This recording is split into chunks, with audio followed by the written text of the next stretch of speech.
So welcome to the first of our series of 5 Minutes With. I'm delighted to be joined by Lisa Graham, Head of Meeting Management here at EQ. So welcome, Lisa. Thank you for joining us. For those of you who don't already know Lisa, can you tell us a little bit more about you? Yeah, no, absolutely. So I've been in the business almost 37 years, dedicated over 25 of those to meeting management. So as you can imagine, seen a lot in that time, some very difficult meetings, but also some very fun ones. Interesting. Can you tell us a little bit more about some of those fun experiences you've had? Oh, I'm not sure you want to put everything onto the film today, but we've had some interesting outfits over the years. We've had people chain themselves to various pieces of furniture, as well as some derobe. So some of them you'd not want to experience for a second time. So Lisa, let's think back to the last 3 years. So no doubt 2020, pandemic hit AGM season. How was it for you? It was a very different year. I would say not one I'd like to experience again, but actually I think it has set the scene for the future. And I'm sure we will come on to that shortly. Obviously AGMs were held in a very different way. So they were virtual, no shareholder attendance. They were corporate by means of typically their board members. And people held them in some weird and wonderful places. I mean, yes, some were socially distanced in their boardrooms, but we had some where it was held in a car park. The directors in their cars, strategically parked, windows down, and being able to conduct business. So we saw some very different ways of being able to still do what you needed to do to meet the legislation, to pass those resolutions so your business could continue to function. And I think what came of that is people looking at what is the business of the AGM and how maybe that has now changed for the future.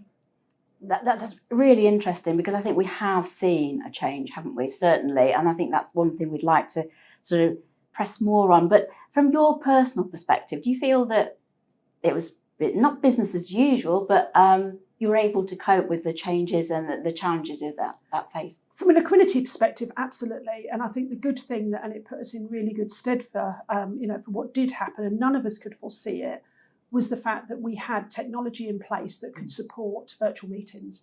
We'd done a virtual meeting already for Jimmy Choo, Equinity PLC back then. We were doing hybrid meetings. So we had tried and tested functionality and technology that did aid us through that process. Which I'm sure was of great comfort to all of your clients at that time, who were wondering how on earth they were going to hold their AGMs. And particularly being one of the key things that a lot of clients were interested in is how could they maintain that shareholder engagement? You know, what ways could they use to still be able to engage, although not physically invite them along to the meeting? And this was one way they could do it, was through that use of technology. Excellent. So I suppose moving on, we're now into the 3rd year after that. So what changes have you seen that have stayed, and how are people running their AGMs now? So I think firstly, it has been that companies they've looked at what does their AGM mean to them? And they've taken it back to the business of the meeting. Not all, but many. Some used it as a PR event. Some still do. However, many have now stripped back a lot of those niceties. So they're not using it as much as to be able to advertise the business, maybe do a lot more, a lot of the marketing that they were doing at the event. Definitely cut back on a lot of the nice lunches and so on, and has made it the business meeting that it was intended to be.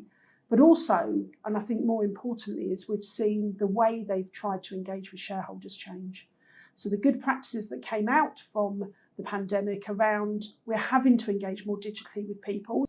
So not only has that driven the way you've looked at how do you communicate, but also how do they communicate back? So a lot more use of email, more use of online voting to keep the system working.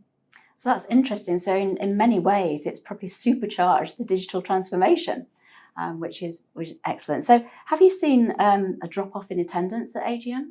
We have quite a significant drop-off. And I think there's various reasons.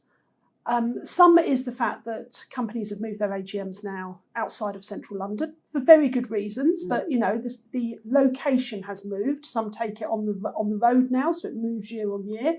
And again, it's all about getting the right level of engagement across your entire register base rather than in one location.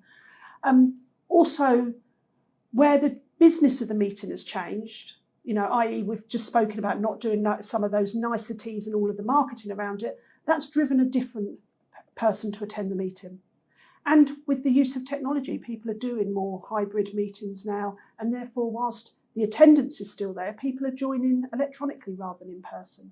So I think there's various reasons as to why, but yes, we have seen quite a dramatic drop-off of AGM attendance. So very interesting. So finally, I suppose, what's 2023 going to look like? I wish I had that crystal ball.